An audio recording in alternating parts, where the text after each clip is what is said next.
નમસ્તે મિત્રો, મારી યુટ્યુબ ચેનલમાં તમારું સ્વાગત છે। 11 ડિસેમ્બર 2007 અમરેલીના સરકારી દવાખાનાનો ગાયનેક વિભાગ બે નવજાત શિશુઓની કિલકારીઓથી ગુંજી ઉઠ્યો। એક હતું મુંબઈના મલાડના રહેવતની સુહાસ અને અમિતાનું બાળક, અને બીજું ભાવનગરના રહેવાસી દીપક અને સોનલનું બાળક। બંને પુત્રો। અમિતા અને સોનલનું પિયર અમરેલી હોવાથી આ બંને પરિવારોનો સંજોગ રચાયો હતો। મુંબઈનો સોહમ અને ભાવનગરનો યશ પોતપોતાના પરિવારના અસીમ પ્રેમથી છત્રછાયા હેઠળ ખૂબ ઝડપથી પાંગરવા માંડ્યા। સોહમ એક અત્યંત પ્રેમાળ પરંતુ જિદ્દી અને ગુસ્સેલ છોકરો બનતો હતો। ભણવામાં ધ્યાન નહીં, ગેજેટ્સમાં સંપૂર્ણ ડૂબી જવું, હંમેશા કાર્ટૂન અને એક્શન મૂવીના વિચારોમાં ખોવાયેલા રહેવું એ સોહમની લાક્ષણિકતાઓ હતી।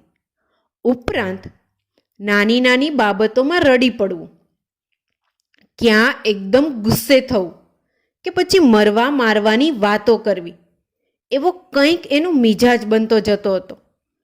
10 વર્ષ થતાં તો પરિવારને એકદમ ચિંતા પેસી ગઈ કે આ તો ગુંડો જ બનશે।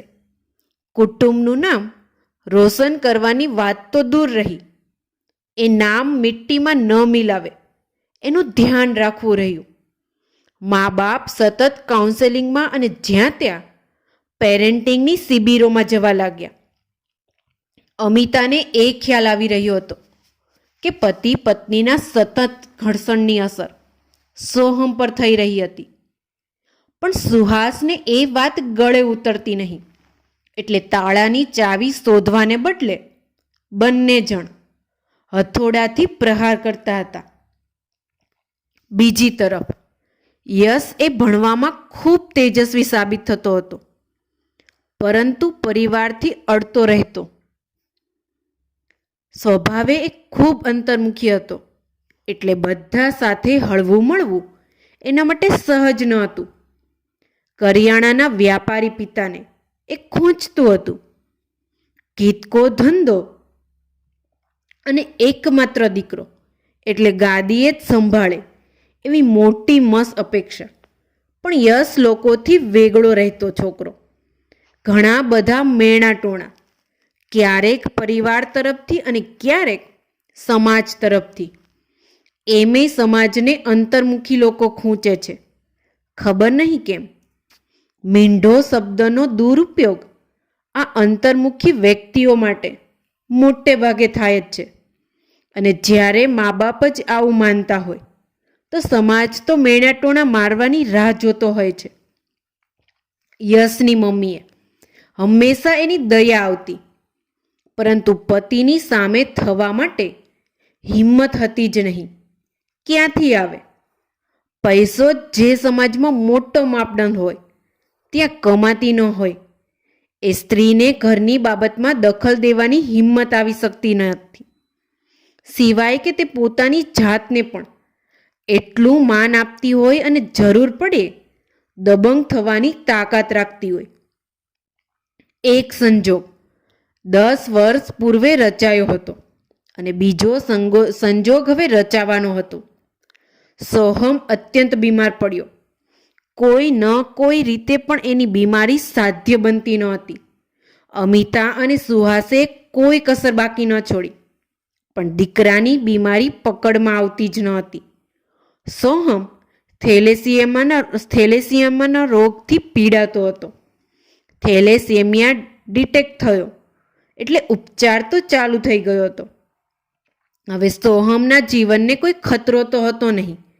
આ નિદાન થયું, તેની સામે બીજા કેટલાય નિદાન પણ બહાર આવ્યા। સુહાસનો મિત્ર પેથોલોજી લેબનો માલિક હતો। સોહમના ટેસ્ટ બધા ત્યાં જ થતા હતા। ત્યાંથી જ તો થેલેસીમિયાનું નિદાન થયું હતું। મસ્તીમાં એ મિત્રે સુહાસને કહ્યું, મારે હવે DNA ટેસ્ટનું પણ શરૂ કરવું છે, ચાલને તારા કેસથી શરૂ કરીએ। એમ કરીને મસ્તીમાં એણે સુહાસનું સેમ્પલ લઈ લીધું. એણે ક્યાં ખબર હતી કે આ ડીએનએ ટેસ્ટ આવનારી આફતના એંધાણ લઈને આવવાનું હતું.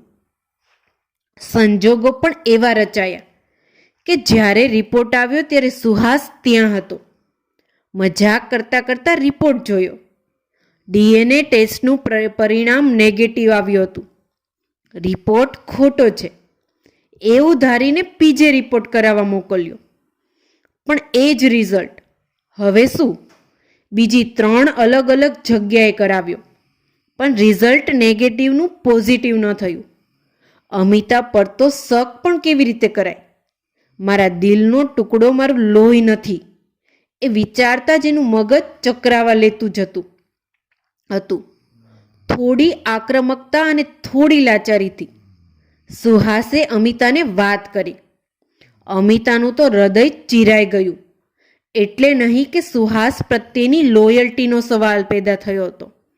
અહીં અમિતાના હૃદયમાં મોટો ધ્રાસકો એ પડ્યો હતો કે સોહમ સુહાસનો દીકરો નથી, એટલે મારો જણેલો પણ નથી. આંસુઓનું પૂર આવી ગયું. ફોર્માલિટી માટે અમિતા અને સોહમનો ડીએનએ ટેસ્ટ થયો અને ધાર્યા મુજબ નેગેટિવ આવ્યો. બંને પતિ પત્ની અને આખો પરિવાર ખૂબ રડ્યો. સૌજન્યતા હતી કે સોહમ આ બધી બાબતથી અજાણ હતો. હવે વોટ નેક્સ્ટ? એ હોસ્પિટલમાં તપાસ કરવામાં આવી જ્યાં સોહમ જન્મ્યો હતો. માલુમ પડ્યું કે એ દિવસે બીજા એક જ બાળકનો જન્મ થયો હતો. બંનેનો જન્મ સમય લગભગ એક જેવો જ હતો. સુહાસે વધુ ભાળ કઢાવી બીજા બાળક યશ વિશે. સુહાસને હવે તાલાવેલી હતી પોતાના લોહીને શોધવાની, મળવાની, પામવાની, મેળવવાની. સુહાસ તો દીપકની દુકાને પહોંચી ગયો. સઘળી હકીકત જણાવી. યશ માટે થોડો અણગમો ધરાવતા દીપકને પણ હવે જિજ્ઞાસા જાગી અને સોહમનું કેરેક્ટર સાંભળીને તો એને લાગ્યું કે મારો પુત્ર તો આવો જ હોવો જોઈએ.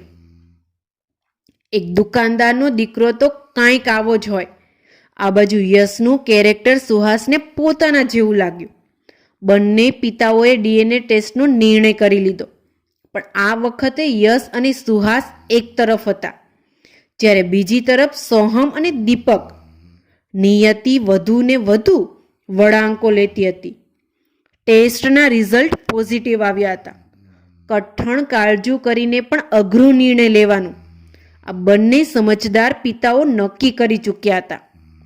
સોહમ દીપકને ઘેર અને યશને સુહાસના ઘેર મોકલવાનું નક્કી કરી નાખ્યું હતું. બધું ફોડી લઈશું એવા અતથ્ય વિચારોને પાયામાં રાખીને. અમિતા અને સોનલની વ્યથાનું કોઈ માપ ન હતું. મા બાપ, સાસુ સસરા બધા સહાનુભૂતિ ભજવતા હતા, પણ તરફેણ તો લોહીના સંબંધની જ કરતા. બંને બચ્ચાઓને તો ખબર ન હતી કે એમની જિંદગીઓ એક ઝાટકામાં બદલાઈ જવાની છે. દિવસો રડવામાં કાઢ્યા બાદ એક દિવસ અમિતા ઉઠી, કોઈને પણ કશું જ કહ્યા વગર. સોહમને લઈને ચૂપચાપ ભાવનગર ઉપડી ગઈ. સોનલને રસ્તામાંથી ફોન કરી દીધો અને ભાવનગરની હોટલમાં બોલાવી. સોનલ પણ ડર્યા અને ડગ્યા વગર યશને લઈને હોટલ પર આવી. મા દીકરાઓનું અનોખું મિલન થયું. સોહમને ખોળામાં પકડી રાખીને અમિતાએ યશનું કપાળ ચૂમ્યું. સોનલે પણ યશનો હાથ ઝાલી રાખીને સોહમના માથે હાથ ફેરવ્યો. બંને માતાઓની આંખો મળી, જાણે ફેસલો થઈ ગયો હતો. મારો જણિયો એ જ મારો પુત્ર છે એવું નહીં, પણ હું એની જ માતા રહીશ. એને માટે હું જ એની મમ્મી છું. વાતચીત કરીને બંને માતાઓએ સ્પષ્ટ કરી લીધું કે કોઈ અદલાબદલી કરવાની નથી. જે જ્યાં ઉછેર્યું છે એ બાળક ત્યાં જ રહેશે. તેમ છતાં બંને પરિવારો એકબીજા સાથે સંબંધો મજબૂત કરશે અને બાળકોની ખબર અંતર લેતા રહેશે, જેથી બાળકો મોટા થાય અને એમને સત્યની જાણ થાય ત્યારે શોકને ઓછામાં ઓછો કરી શકાય. પણ બધું એટલું સરળ થોડું હતું. આ મમ્મીઓએ પતિની વિરુદ્ધમાં, પરિવારની વિરુદ્ધમાં અને સમાજની વિરુદ્ધમાં લડાઈઓ લડવાની હતી. જેવું વિચાર્યું હતું પરિણામ તો એવું જ આવ્યું. ઘરના લોકો એકના બે ન થયા. દરેકને પોતાનો સાચો વારસ જ જોઈતો હતો. ઘરનું ધમાસાણ હવે છોકરાઓ પર અસર કરવા માંડ્યું હતું. સોનલે યશને અને અમિતાએ સોહમને બાળ ભાષામાં જેટલું જણાવાય એટલું જણાવ્યું અને પ્રશ્નો પૂછ્યા. બેટા શું કરશું? સોહમનો જવાબ, મમ્મી, પપ્પા મને ગમે ત્યાં મોકલે પણ તારા વગર હું ક્યાંય નહીં જાઉં. યશ તો કશું બોલે જ ન શક્યો. મમ્મીને વળગીને રડ્યો. મમ્મીને ક્યાંય સુધી છોડી જ નહીં. બંને મમ્મીઓએ બળ મળી ગયું. હવે તો આબ ફાટે કે જમીન તૂટે, મારા છોકરાને છોડવું તો નથી જ. કોર્ટમાં કેસ ચાલ્યો. નીચલી અદાલતે તો DNA ટેસ્ટને આધારભૂત માની લે ફેસલો સુનાવ્યો. બંને બાળકોની અદલા બદલીનો મમ્મીઓએ તો કમર કસી જ હતી. આ ફેસલા પર સ્ટે મેળવ્યો અને હાઈકોર્ટમાં કેસ કર્યો. કોર્ટમાં કેસ જાય તો એક ઝાટકામાં થોડો ઉકેલ આવે. મહિનાઓ પર મહિનાઓ ચડતા ગયા. વર્ષ થઈ ગયું પણ નિવેડો આવે જ નહીં. પરિવારના મેણાટોણા પતિના ચાપખા, બાળક પ્રત્યે પરિવારનું અણછાજ હતું.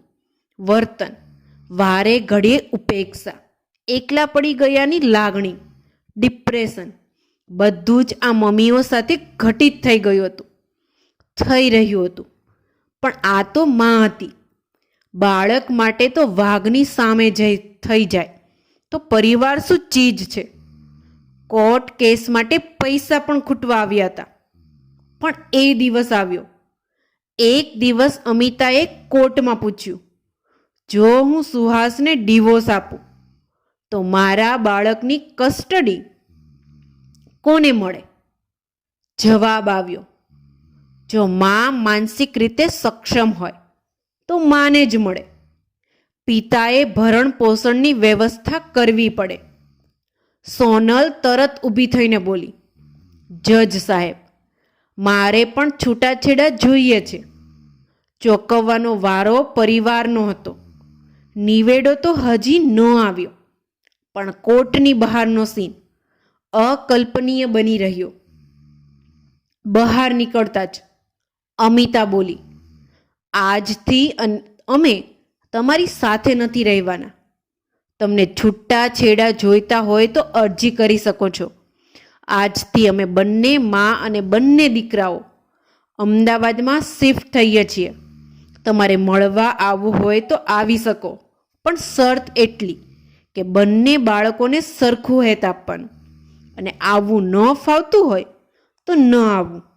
સોનલે પણ સૂર પુરાવ્યો. સોહમ એ અમિતા અને સુહાજને જ મમ્મી પપ્પા કહેશે. મને અને દીપકને અંકલ આંટી જ કહેશે. એવી જ રીતે યશ પણ કરશે. અમિતા અને સોનલ કપરી પરિસ્થિતિઓમાં પણ ડટી રહ્યા. અમિતાએ ફૂલ ટાઈમ જોબ લઈ લીધી. સોનલે ઘરે જ બાળઘર ખોલ્યું જ્યાં નોકરિયાત મા બાપ પોતાના બાળકો મૂકી જતા. સોહમ અને યશને સંસ્કાર અને સમજણ થાય પણ એવા મળ્યા કે જેથી બાળકો કોઈની ચડામણીથી બચ્યા. એમણે એમની મમ્મીઓને કોર્ટનો સંઘર્ષ જોયેલો હતો એટલે ખબર જ હતી કે કોણે લાગણીના સંબંધને સાઈડ પર મૂકીને લોહીના સંબંધને મહત્વ આપ્યું હતું. બધું એમની આંખ સામે જ ઘટેલું હતું. બાળકો તો ઘણા સમજણા થઈ ગયા. સોનલ અને અમિતાનો પ્રેમ ઘણી બધી કમી પૂરી કરી દેતો હતો. સમય વીતતો ગયો. ઘરવાળા થોડા ઢીલા પડ્યા. આવતા જતા થઈ ગયા. એમના પૂર્વગ્રહો તો ગયા કે નહીં એ કહેવું મુશ્કેલ હતું, પણ બાળકોનું વર્તન એમને વધુ જ સમજાવી દેતું. સોહમ અને યશ હવે મોટા થઈ ગયા છે. સોહમે ગાર્મેન્ટના બિઝનેસમાં ઝંપલાવ્યું છે અને યશ એક એગ્રીકલ્ચર કોલેજમાં રિસર્ચ ડિપાર્ટમેન્ટમાં જોડાયો છે. સોનલ અને અમિતા એ બંને પોતાના હવે બાળઘરની નવી ઓળખાણ ઊભી કરી છે. દરેક મોટા સિટીમાં પ્રેમને કેન્દ્ર સ્થાને રાખે એવા બાળઘર ઊભા કર્યા છે. આ બાળઘરની વિશેષતા એ છે કે સાંજે મા બાપ લેવા આવે તો પણ બાળકને જવું નથી હોતું. તેની સંભાળ રાખતી બહેનને વળગીને ઊભું રહી જાય છે. મિત્રો, તમને મારી આ સ્ટોરી ગમી હોય તો કમેન્ટ બોક્સમાં જરૂરથી બતાવજો. આવી જ સરસ સ્ટોરી સાંભળવા માટે મારી આ ચેનલને લાઇક, શેર અને સબસ્ક્રાઈબ કરો. Thank you so much.